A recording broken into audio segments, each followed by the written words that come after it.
Good morning students. BSTC first year के paper environment study and teaching के अंतर्गत हम लोग आज अब देखने वाले हैं हमारी यूनिट 5 जिसके जो है पर्यावरण अध्ययन में मूल्यांकन। इस यूनिट को हम आज प्रारंभ करने वाले हैं जिसमें कि सबसे पहले जो हम देखने वाले हैं आज वह है आकलन। आकलन क्या है?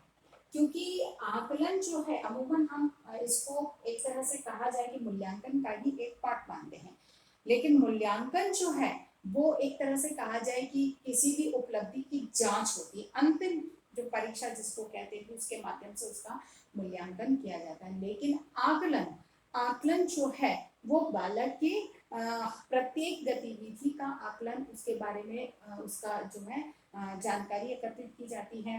कि आकलन से जो एक तरह से कहा जाए कि तात्पर्य है कि विद्यार्थी की उपलब्धि का पता लगाना कि उसने विषय या किसी कार्य में या किसी विषय या किसी प्रक्रिया के अंदर कितना उसका विश्लेषणात्मक ज्ञान प्राप्त करना कि उसने कितना सीखा है, कैसा सीखा है। अच्छा, अमूमन मूल्यांकन जो है वो बालक की शैक्षिक गतिविधियों का किया जाता है और वर्तमान में शिक्षा का जो उद्देश्य है वह है बालक का सर्वांगीण विकास करना। तो ऐसे में आकलन एक वह माध्यम है जो केवल शैक्षिक ही नहीं, बालक की विद्यालय से बाहर शिक्षा और शिक्षा से भिन्न शैक्षिक गतिविधियों में बालक के हर कार्य का आकलन किया जाता है। उसका वहाँ पर निरीक्षण परीक्षण करके और पता लगाया जाता है कि बालक का व्यवहार कैसा है, उसने कितना सीखा, कैसा सीखा।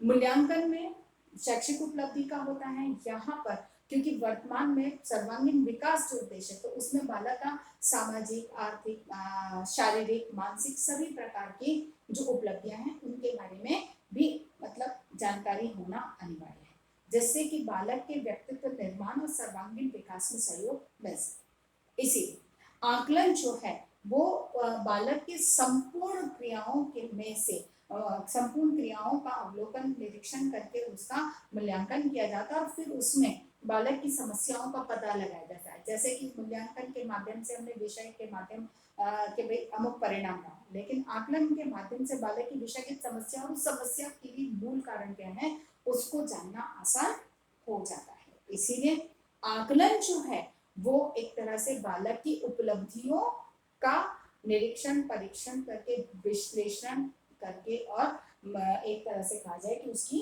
जांच की जाती है, उसे ही हम आकलन कहते हैं। अब आकलन किया क्यों जाना चाहिए? क्योंकि हम आकलन की बात कर रहे हैं कि आकलन क्या है, तो उसको आकलन होना अनिवार्य है बालक के लिए, क्योंकि वर्तमान में मूल्यांकन में आकलन एक महत्वपूर्ण माध्यम बन गया है। तो ये किया क्यों जाना चाहिए, इस चीज को जानने के लिए कि आकलन क्यों किया जाए।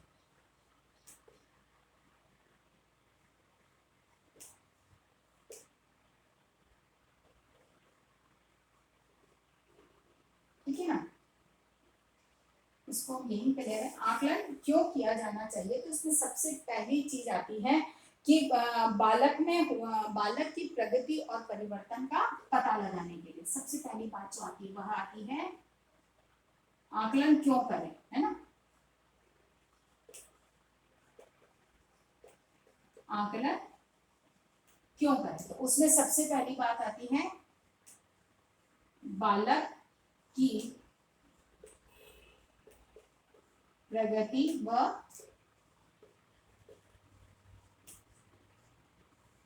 परिवर्तन का पता लगाना।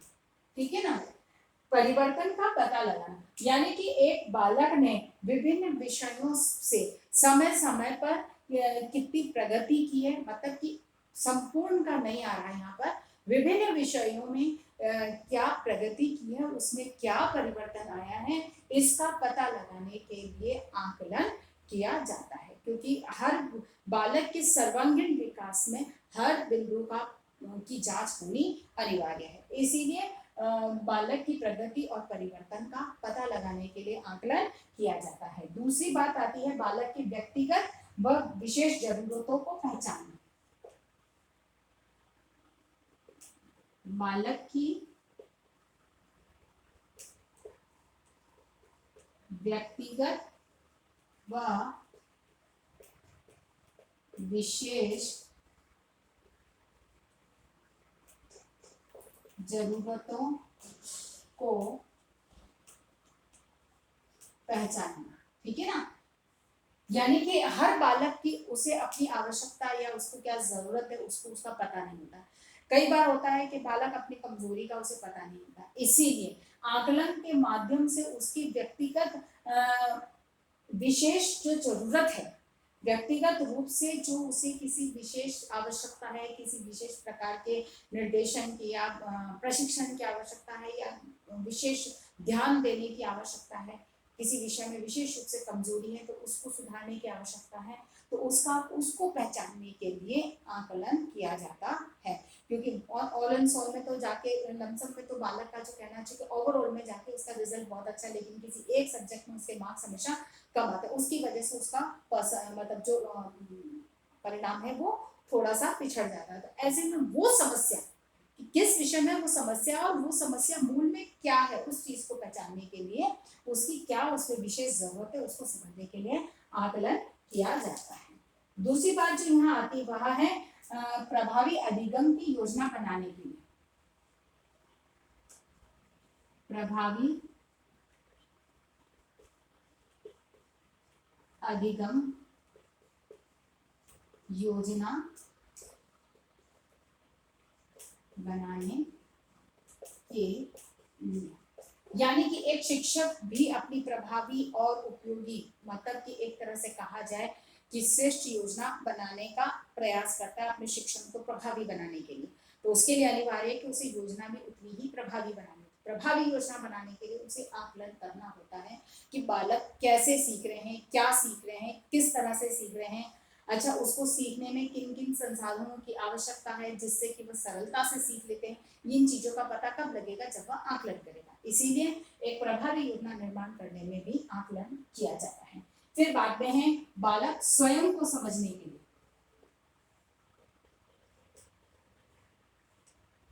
बालक को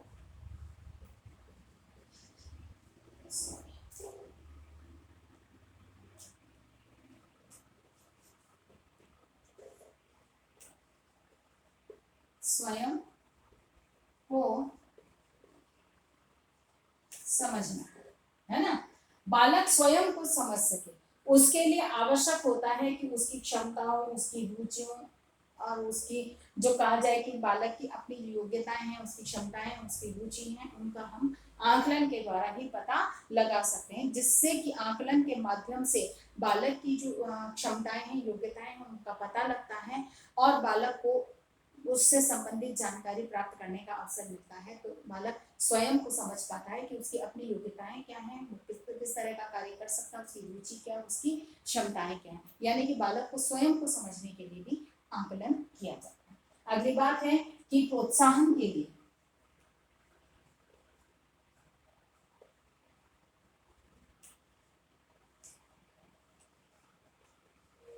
अब बालक ने क्या कार्य अच्छा किया है, कौन सा कार्य है जिसमें अभी उसके परिणाम संतोषजनक नहीं है, इन सब चीजों का पता कब चलता है जब आकलन किया जाता है।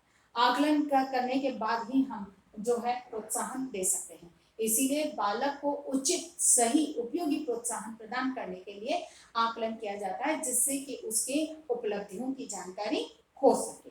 उसके बाद में है आकलन के प्रति भय दूर करना।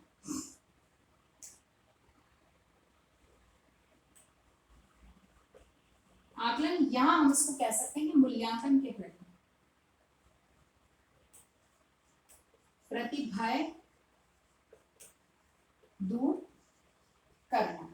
यानी कि बालक में क्या होता है कि मूल्यांकन को लेकर हमेशा भय बना रहता है। कई बार होता है, देखा होगा कि एग्जाम आते ही बच्चों को बुखार आ जाता है, तो ये एक किस वजह से आता है, ये एक फोबिया होता है, ये भय होता है, उस भय की वजह से ऐसा होता है।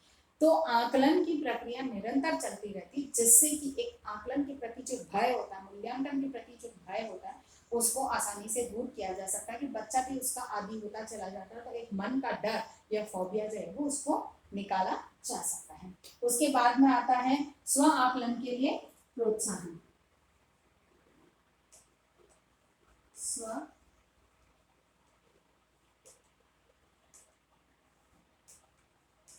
के लिए बालक को स्वयं का आकलन करने का भी ज्ञान होना चाहिए, ताकि बालक स्वयं का आकलन भी कर सके।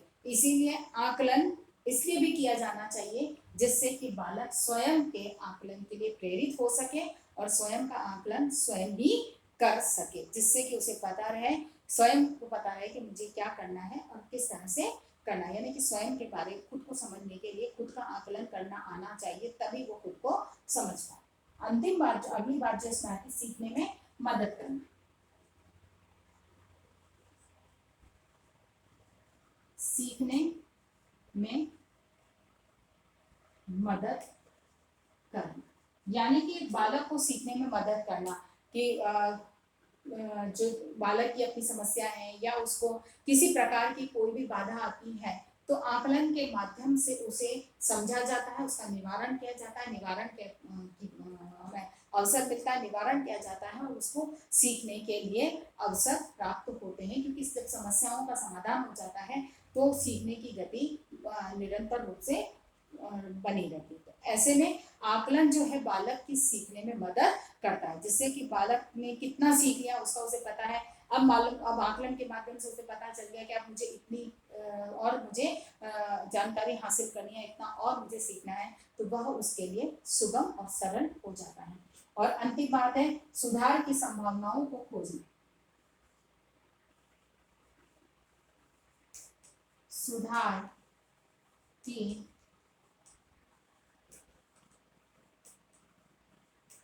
संभावनाओं को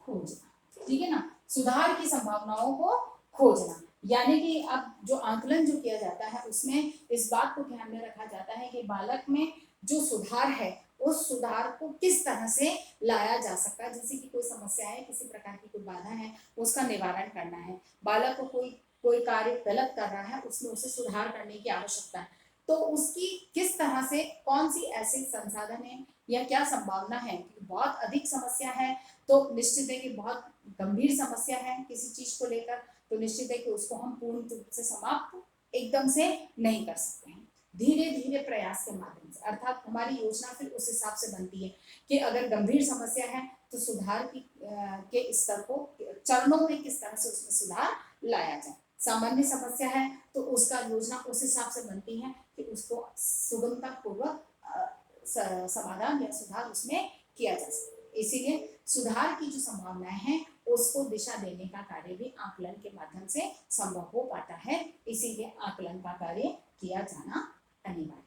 अभी हमारा टॉपिक अधूरा है, इसीलिए इसके साथ हम होमवर्क नहीं देंगे। आज की बात हम यहीं तक रखेंगे। अपनी बात को समाप्त करने से पहले कोविड-19 की इस महामारी के दौर में, क्योंकि इस समय स्थिति थोड़ी सी विकट सी है, तो सरकार की जो सख्त गाइडलाइन है उसका सख्ती से आपको पालन करना है, घर में रहना है, घर से बाहर नहीं जाना है। घर से बाहर यदि बहुत बहुत अधिक आवश्यकता है और निकलना पड़ रहा है तो मुंह पर डबल मास्क लगाकर निकलें, सोशल डिस्टेंसिंग का पालन करें, अपने हाथों को सैनिटाइज करते रहें। स्वस्थ रहें, सुरक्षित रहें।